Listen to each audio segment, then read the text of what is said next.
You may be wondering, what is inflation, and why do people complain it's so high these days? Well, stay here and find out. Inflation is an economic term that describes a general increase in prices and a fall in the purchasing power of money. A little inflation is normal and even good for a healthy economy. Inflation becomes a problem when it grows too quickly. Money losing value at a rapid rate can lead an entire economy to spiral out of control. All governments and central banks try and control inflation with regulation and monetary policy. Inflation is expressed as a percentage. For example, in 1950 you could buy a cup of coffee for 22 cents, while today an average cup of brew costs almost $2.50. Inflation rate is the percentage of increase or decrease of prices in a period of time. Inflation occurs when there is an increase in production costs, or when demand for products and services increases faster than supply. Inflation can come about in many different ways. All these causes are most commonly classified into three main types of inflation. Cost push inflation.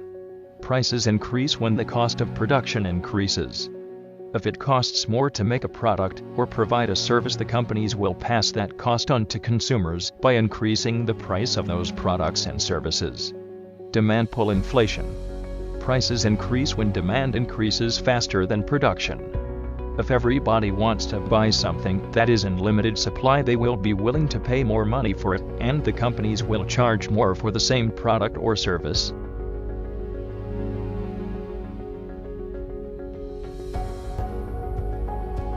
Built-in inflation.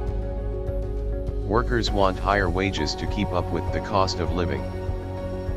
When prices rise due to cost push or demand pull inflation, people expect higher wages so they can keep their lifestyle and standard of living.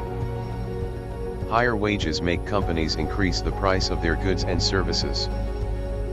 This raises the cost of living and makes workers demand higher wages.